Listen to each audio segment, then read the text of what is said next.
السلام علیکم ورحمۃ اللہ وبرکاتہ۔ نحمد و نصلی علی رسولہ الکریم، اما بعد، اعوذ باللہ من الشیطان الرجیم، بسم اللہ الرحمن الرحیم۔ الحمد للہ الذی انزل علی عبدہ الکتاب ولم یجعل لہ عوجا، رب اشرح لی صدری ویسر لی امری واحلل عقدۃ من لسانی یفقہوا قولی۔ سبحانک لا علم لنا الا ما علمتنا انک انت العلیم الحکیم۔ اللہم ارنا الحق حقا وارزقنا اتباعہ وارنا الباطل باطلا وارزقنا اجتنابہ، آمین یا رب العالمین۔ نبی کریم صلی اللہ علیہ وسلم نے جب مکہ کے لوگوں کو اسلام کی دعوت دینی شروع کی تو پہلے تو مکہ کے لوگوں نے اس کو اہمیت نہیں دی، اور پھر جب نبی کریم صلی اللہ علیہ وسلم کی دعوت قبول ہونے لگی تو پھر انہوں نے سوچ و بچا شروع کی کہ کس طریقے سے ان کی اس دعوت کا توڑ کیا جائے، ان کو روکا جائے، ان کو ناکام بنایا جائے۔ اور مکہ کے لوگ چونکہ مشرکین مکہ تھے، قریش سے تھے، یہ اہل کتاب میں سے نہیں تھے، اور یہاں پہ اہل کتاب رہتے بھی نہیں تھے، تو ان لوگوں نے کتاب، رسول، ان چیزوں کا کوئی نام نے ایسا نہیں سنا ہوتا جیسے یہود اور نصارہ میں معاملہ ہوتا تھا۔ تو جب اللہ کے نبی صلی اللہ علیہ وسلم نے ان کے سامنے اللہ کی کتاب قرآن کریم کو پڑھنا شروع کیا تو وہاں کے کچھ لوگوں نے، وہاں کے جو ان کے مشرکین مکہ کے بزرگ تھے، عقبہ بن ابی معیط اور اسی طرح ایک دو لوگ اور، ان سے کہا کہ بھئی آپ ایک کام کریں، آپ مدینہ جائیں، مدینہ میں یہود رہتے ہیں، وہ لوگ بھی کہتے ہیں کہ ہم اہل کتاب میں سے ہیں، ہمارے پاس کوئی کتاب آتی ہے، تو ان سے معلوم کریں یہ کتاب کیا شے ہے، اور کیسے ہم معلوم کر سکتے ہیں کہ یہ شخص جو ہمیں دعوت دے رہا ہے یہ سچا ہے یا جھوٹا ہے۔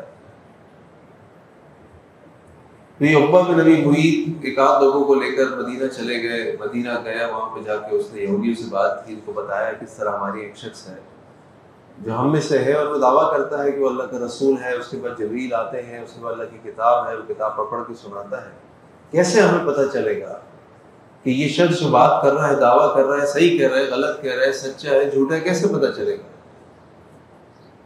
تو یہودیوں نے ان کو کہا کہ اس سے 3 سوال کرو، اگر وہ ان تینوں سوالات کے جواب دے دیتا ہے تو اس کا مطلب ہے کہ وہ سچا رسول ہے، اس کے پاس سچی کتاب ہے۔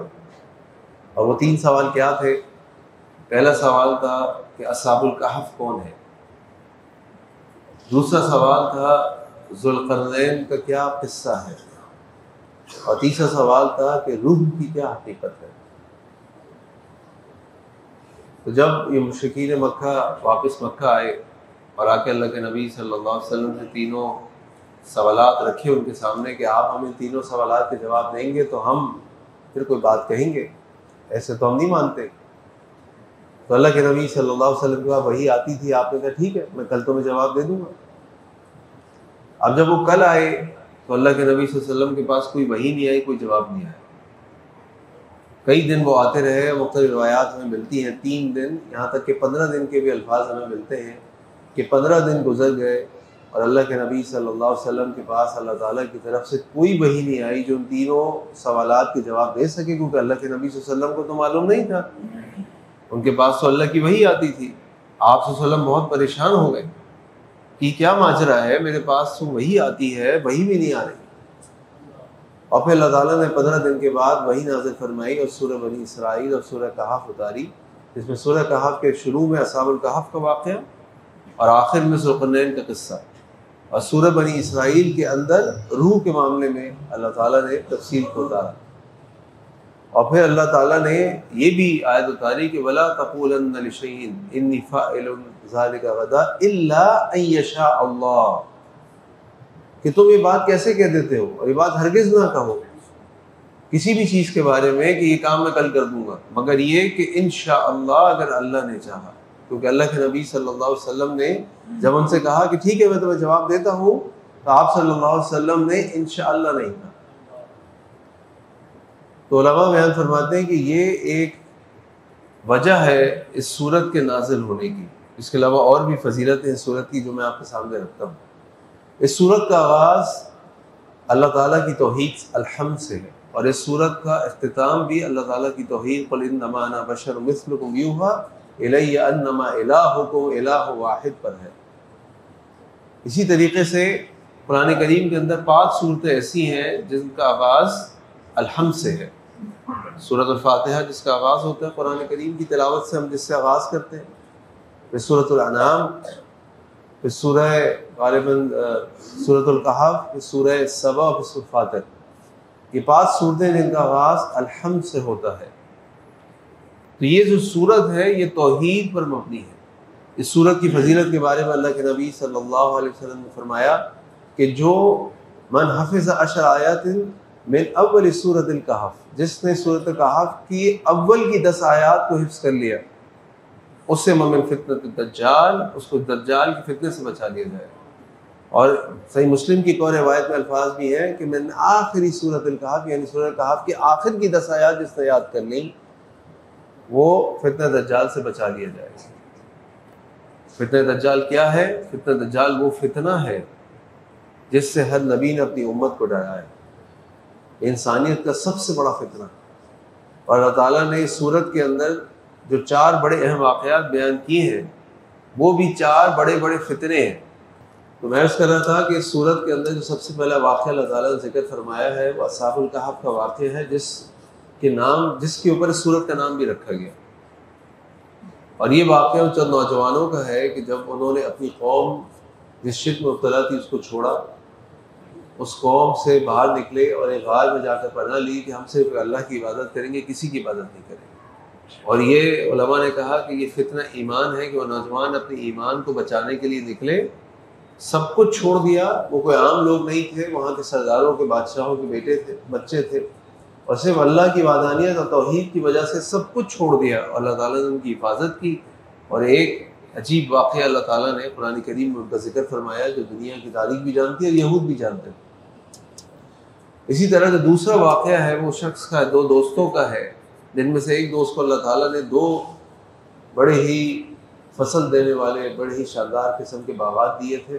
وہ اپنے اس باغ کے اوپر غرور تکبر کر رہا تھا، یعنی اپنے مال کے اوپر غرور تکبر کر رہا تھا. تو یہ جو فتنہ مال ہے یہ بھی دجال کا فتنہ ہوگا. فتنہ ایمان بھی دجال کے فتنوں میں سے ایک فتنہ ہوگا. اور اللہ تعالیٰ نے اس شخص کے بعد جس کے بعد 2 بہترین قسم کے باغات تھے اس کے بارے میں اللہ تعالیٰ نے ذکر فرمایا اور اس مال کی حقیقت کو واضح کیا.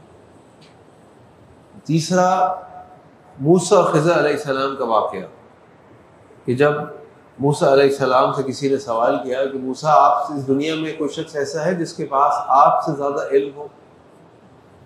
اور موسیٰ علیہ السلام نے جب کہا کہ میرے پاس سب سے زیادہ علم ہے تو اللہ تعالیٰ نے ان کی نشاندہی کہی اور کہا کہ نہیں، ایک اور شخص ہے جس کے پاس تم سے بھی زیادہ علم ہے. اور موسیٰ علیہ السلام اس علم کو حاصل کرنے کے لیے نکلے اور سفر کرتے چلے گئے. موسیٰ علیہ السلام وہ پہلے شخص ہیں جنہوں نے علم کو سیکھنے کے لیے سفر کی سنت کا آغاز کیا. اور یہاں پہ اللہ تعالیٰ نے علم کے بارے میں بتایا کہ بعض اوقات یہ جو علم ہے یہ انسان کے لیے وبال بھی بن سکتا ہے. اگر انسان کے اندر عاجزی اور انکساری نہ ہو اور تکبر ہو جائے اس علم کے اوپر تو یہ علم اس کے لیے نجات کا باعث نہیں، یہ علم اس کے لیے تباہی بربادی کا باعث بن جائے. اور چوتھا واقعہ ذوالقرنین کا واقعہ جس کو اللہ تعالیٰ نے اختیار دیا. اللہ تعالیٰ نے یہ بتایا کہ جب کسی کو ہم اختیار دیتے ہیں وہ اللہ کا نیک بندہ ہوتا ہے تو یہ کہتا ہے یہ اللہ کی طرف سے، وہ اللہ تعالیٰ کے نام کو بلند کرنے کے لیے کوشش کرتا ہے. ورنہ ہم دیکھتے ہیں دنیا میں جن کے پاس اختیار اور اقتدار ہوتا ہے تو پھر ان کی زندگی کیسی ہوتی ہے، ان کے معاملات کیسے ہوتے ہیں، اور اس اختیار اور اقتدار کو کس طریقے سے استعمال کرتے ہیں. تو اللہ تعالیٰ نے یہ 4 بڑے بڑے فتنے کی تفصیل اور ان کا تدارک جو ہے سورۃ الکہف کے اندر نازل فرمایا. پھر اللہ کے نبی صلی اللہ علیہ وسلم نے اس سورت کی فضیلت یہ بتائی کہ جو جمعے کے دن سورۃ الکہف کی قرأت کرتا ہے، اس کو پڑھتا ہے، اللہ تعالیٰ اس کے لیے اگلے جمعے تک نور پیدا کر دیتے ہیں. اس کے لیے نور ہو جاتا ہے جو ایک جمعے سے دوسرے جمعے تک اس کے لیے قائم رہتا ہے. اور ایک اور روایت میں آتا ہے کہ جو جمعے کے دن اس سورت کی تلاوت کرتا ہے، قرأت کرتا ہے، اس کے لیے جس جگہ پر وہ ہے وہاں سے لے کر خانہ کعبہ تک نور ہوتا ہے. اس کے بارے میں کچھ لوگوں کا کہنا بھی ہے، کچھ محدثین کا کہنا بھی ہے کہ یہ سورۃ الکہف کو جمعے کے دن پڑھنے کی جو فضیلت ہے اس کے بارے میں جو روایات ہیں وہ ضعیف ہیں. یہ بالکل ٹھیک بات ہے کہ کچھ روایات ضعیف ہیں لیکن کچھ روایات صحیح بھی ہیں. اس کی بات میں آپ کے سامنے کر رہا ہوں کہ آپ کسی سے جا کے بات کریں جی سورۃ الکہف پڑھنی چاہیے، سورۃ الکہف کی یہ فضیلت ہے، جمعے کے دن پڑھنے کی فضیلت ہے، تو آپ کو آگے سے یہ جواب ملے نہیں یہ تو صحیح روایت صحیح ہے، فلاں نے کہا فلاں نے کہا فلاں نے کہا. جی بالکل کچھ لوگوں نے کہا ہے، لیکن کچھ طرق اس کے ایسے ہیں، یعنی کچھ روایات ایسی ہیں جن کی سند صحیح ہے اور وہ روایات بالکل صحیح ہے اور وہ قابل عمل ہے. تو لہٰذا ہمیں اس سورت کو جمعے کے دن لازماً پڑھنا چاہیے، اور اس کے پڑھنے کا جو وقت ہے وہ جمعرات کے دن مغرب کی جب نماز ہو جاتی ہے اور جمعہ کا آغاز ہو جاتا ہے اس وقت سے لے کر جمعے کے دن کی مغرب کی اذان تک کے درمیان کا وقت ہے جس میں آپ پڑھ سکتے ہیں، جس میں ہمیں پڑھنا چاہیے. اور اگر ہم اس کو غور و فکر کر کے پڑھیں، سوچ سمجھ کے پڑھیں، تو یہ 4 فتنے جو انسان کی زندگی کے بہت بڑے بڑے فتنے، فتنہ ایمان، فتنہ مال، فتنہ علم اور فتنہ اقتدار، فتنہ طاقت، یہ ایسے فتنے ہیں جس کا ہم سب کو سامنا ہے. تو اگر ہم غور و فکر کرتے ہوئے پڑھیں تو ان 4 فتنوں سے اپنے آپ کو اللہ تعالیٰ کی توفیق سے، اس کی رحمت سے بچا سکتے ہیں. یہ سورت تلاوت کے اعتبار سے 18ویں سورت ہے. یہ سورت مکی سورت ہے. اس سورت کے اندر 110 آیات ہیں اور یہ سورت قرآن کریم کے بالکل مڈل پر ہے. اور اسی سورت کے اندر وہ لفظ آتا ہے وَلْيَتَلَطَّفْ، جو اگر آپ قرآن کریم کے الفاظ کی تعداد کو گنیں گے جو بالکل درمیانی لفظ ہوگا وَلْيَتَلَطَّفْ ہے جو سورت کے اندر موجود ہے. یہ سورت انتہائی عظیم سورت ہے اور انشاءاللہ ہم اس سورت کی آج پہلی آیت کو پڑھتے ہیں انشاءاللہ، اور پھر کل سے ہم اس کا آغاز کریں گے. اللہ تعالیٰ فرماتے ہیں اس کی پہلی آیت میں الحمدللہ الذی انزل علی عبدہ الکتاب ولم یجعل لہ عوجا. الحمدللہ، تمام شکر تمام تعریف للہ، اللہ کے لیے ہے. جب ہم اس الحمد کا عام زبان میں ترجمہ کرتے ہیں تو ہم سمجھتے ہیں اس کا ترجمہ ہے تعریف کرنا. تعریف کے لیے عربی زبان میں کئی الفاظ استعمال ہوئے. مثال کے طور پر مدح، اور یہ لفظ عام طور پہ منفی طور پر استعمال ہوتا ہے. جب آپ نے کسی کو مکھن لگانا ہو، چمچہ گیری کرنی ہو اور اس کی تعریف کے پل باندھنے ہو تو آپ مدح کرتے ہیں. پھر ایک اور لفظ آتا ہے شکر. شکر جب انسان کسی کا کرتا ہے جب کوئی اس پہ کوئی احسان کرتا ہے، کوئی کچھ اس کو دیتا ہے تو اس کا شکر ادا کرتا ہے. جی آپ کا شکریہ، میں آپ کا بڑا مشکور ہوں، آپ نے میرے ساتھ یہ کیا، تو آپ اس کی تعریف کرتا ہے. اور جو حمد اس کا معنی یہ ہے کہ جس کی حمد کی جا رہی ہے وہ ذات اس قابل ہے کہ جس کی ہر وقت تعریف میں اس وقت شکر کیا جائے. اور حقیقت بھی یہ ہے کہ اللہ تعالیٰ کے ہم پر جو احسانات ہیں، اللہ تعالیٰ کی ہم پر جو نعمتیں ہیں، ان کا شکر تو کیا، ان کا ہم احصا بھی نہیں کر سکتے، ان کے بارے میں ہم سوچ بھی نہیں سکتے. اتنی نعمتیں ہیں. ان میں سے کچھ نعمتیں ہمارے جسم کے اندر ہیں اور کچھ نعمتیں آفاق پر ہیں، کچھ نعمتیں ہمارے ماحول میں ہمارے لیے. آپ کسی طرف بھی دیکھ لیجئے، آپ حیران و پریشان رہ جائیں گے. آپ اس کے بارے میں سوچنا و گننا شروع کر دیں گے. اور جو اللہ تعالیٰ نے سورہ ابراہیم میں فرمایا وَإِن تَعُدُّوا نِعْمَتَ اللَّهِ لَا تُحْصُوهَا، اگر تم اللہ تعالیٰ کی نعمتوں کو گننا چاہو تو گننا تو چھوڑ دو، تم احصا بھی نہیں کر سکتے، سوچ بھی نہیں سکتے. اگر آپ اپنی جسم کے اندر کی نعمتوں کو گننا چاہتے ہیں یا دیکھنا چاہتے ہیں، اندازہ کرنا چاہتے ہیں، تو ذرا کسی ہسپتال چلے جائیں اور صرف 50 مریضوں کا انٹرویو کر لیں. بھائی آپ کو کیا بیماری ہے، آپ کو کیا بیماری ہے، آپ کو کیا بیماری ہے، آپ کو کیا بیماری ہے. آپ کو پتہ چل جائے گا کہ اللہ کی کتنی نعمتیں ہیں جو اللہ تعالیٰ نے آپ کے جسم کے اندر رکھی ہوئی ہیں، جس کا آپ کو گمان بھی نہیں ہے، اندازہ بھی نہیں ہے، خیال بھی نہیں ہے. ابھی آپ نے دیکھا نا وہ CBC کا ٹیسٹ کراتے ہیں، ہم جب بلڈ کا ٹیسٹ کراتے تو CBC کے ٹیسٹ میں 10 یا 12 چیزیں لکھی آتی ہیں. مجھے تو 1-2 کے علاوہ پتہ بھی نہیں کیا ہے، لیکن ان میں سے کوئی ایک چیز بھی ذرا سی ادھر ادھر ہو جائے پورا بندہ ہل جاتا ہے اور ہسپتال پہنچ جاتا ہے. اسی طرح کتنے ہی سینکڑوں ٹیسٹ ہیں. جب اللہ نہ کرے کسی کو کوئی بہت ہی خطرناک قسم کی بیماری ہو جائے یا وہ ہسپتال میں داخل ہو جائے یا کسی بڑے ہسپتال کے ہتھے چڑھ جائے تو وہ جو ٹیسٹوں کی لسٹ لگاتا ہے، وہ میں چیک کر رہا تھا بیچ میں، وہ آخان والے جو ہیں یا مختلف اسپتال والے جو ہیں وہ کچھ آپ کا ایک چیک اپ جو ہے وہ انٹروڈیوس کراتے ہیں کہ ایک چیک اپ ہے جو دن کا ہے، آپ صبح شام میں چلے جائیں، اور ایک چیک اپ ہے جس میں آپ ایک دن رکتے ہیں، جو دن صبح سے لے کے شام 5 بجے تک آپ رکتے ہیں. 75 ٹیسٹ کرتے ہیں اس کے اندر، 75 ٹیسٹ. اور چیک کرتے ہیں کہ آپ کی کوئی چیز ہلی ہوئی تو نہیں ہے ادھر سے ادھر. یہ وہ نعمتیں ہیں جس کا بھی ہمیں اندازہ بھی نہیں ہے ہمارے اندر کیا کیا چل رہا ہے. پھر آپ کے آفاق کے اندر نعمتیں، آکسیجن آپ کو فری میں ملتی ہے، کتنی سورج کی روشنی آپ کو فری میں ملتی ہے، آپ کی ہڈیاں مضبوط ہوتی ہیں، کتنی نعمتیں جو آپ کو، بارش آپ کو مل رہی ہے، روشنی آپ کو مل رہی ہے، سمندر میں پانی آپ کو مل رہا ہے، کتنی نعمتیں ہیں. اسی طرح اپنے ماحول میں دیکھ لیں، اللہ نے ہمیں ماں باپ دیے، اللہ نے ہمیں اولاد دی، اللہ نے ہمیں پڑوسی دیے، اللہ نے ہمیں مال و اسباب دیا، اللہ نے ہمیں تعلیم دی، اللہ نے ہمیں اچھے خاندان میں، اچھے گھر میں پیدا کیا، اللہ تعالیٰ نے ہمیں عزت دی. کتنی نعمتیں. تو اللہ کی ذات وہ ذات ہے کہ آپ اس کی تعریف و شکر اس لیے نہیں کرتے کہ اس نے آپ پہ کچھ کیا، اس لیے نہیں کرتے کہ آپ نے اس کو خامخواہ کچھ کہنا ہے، بلکہ اس قابل وہ ذات ہے کہ جس کو تعریف اور شکر کے لائق. اللہ تعالیٰ فرما رہے ہیں الحمدللہ، تمام شکر، تمام تعریف اللہ رب العزت کے لیے، الذی انزل علی عبدہ الکتاب، وہ جس نے نازل کیا علی عبدہ، اپنے بندے کے اوپر، الکتاب، کتاب کو. عام طور پہ ہم عبد کا ترجمہ کرتے ہیں غلام، جو کہ ایک ترجمہ ہے، لیکن اس کا اس مقام پہ جو ترجمہ ہے وہ غلام نہیں. اس مقام پہ جو ترجمہ ہے وہ یہ ہے کہ یہ اللہ کا عبادت کرنے والا بندہ ہے، اللہ تعالیٰ کی تابعداری کرنے والا بندہ ہے. عبد عام طور پہ، غلام تو ہماری عام طور پہ ایک ایسا شخص سمجھا جاتا ہے نا جس کی کوئی معاشرے میں حیثیت نہیں ہے، جو بکتا ہے، اس کا سودا کیا جاتا ہے، جس کی اپنی کوئی حیثیت نہیں ہوتی. لیکن یہاں اللہ تعالیٰ یہ عبد کس کو کہہ رہے ہیں؟ اللہ کے نبی صلی اللہ علیہ وسلم. اللہ کے نبی صلی اللہ علیہ وسلم سے افضل ترین انسان کون ہے؟ کوئی نہیں. تو اگر اللہ کے نبی صلی اللہ علیہ وسلم کو اللہ تعالیٰ عبد کہہ رہے ہیں، اس کا مطلب یہ ہے کہ یہ ایک بہت بڑا مقام ہے، یہ ایک بہت بڑا رتبہ ہے، مرتبہ ہے جو کسی انسان کو اللہ دیتے ہیں.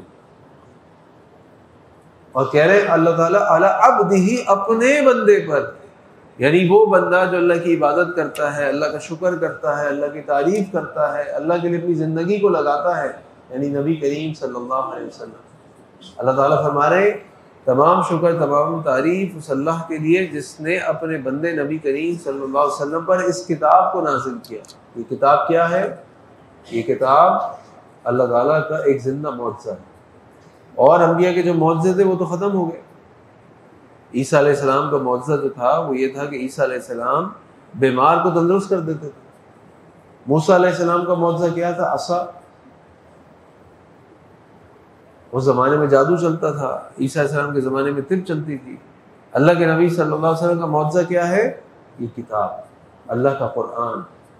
اور اس قرآن کی تعریف اللہ نے کیا بیان کی؟ وَلَمْ يَجْعَلْ لَهُ عِوَجًا، تم اس قرآن کے اندر کوئی کجی نہیں پاؤ گے، کوئی ایسی چیز نہیں پاؤ گے جو تم کہو گے دیکھو یہ قرآن ہی کہتا تھا یہ، اور دیکھو یہ ہو گیا. ایسا نہیں ہو سکتا، قیامت تک ایسا نہیں ہو سکتا.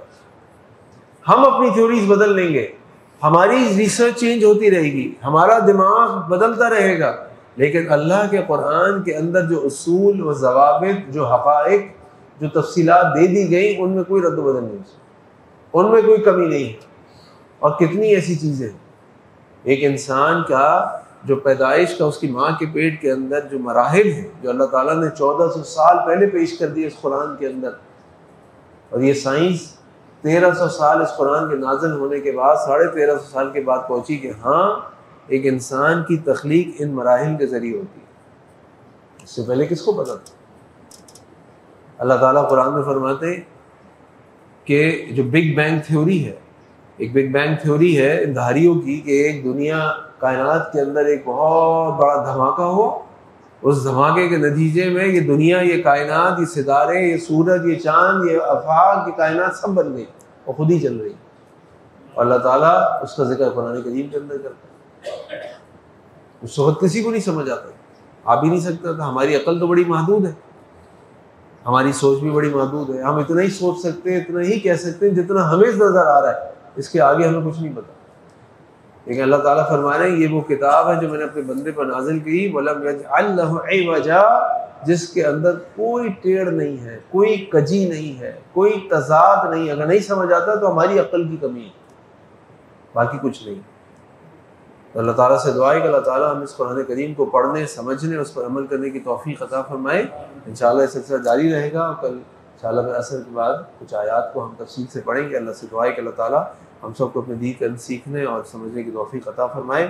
سبحانک اللہم و بحمدک، اشہد ان لا الہ الا انت، استغفرک و اتوب الیک۔ السلام علیکم و رحمۃ اللہ وبرکاتہ۔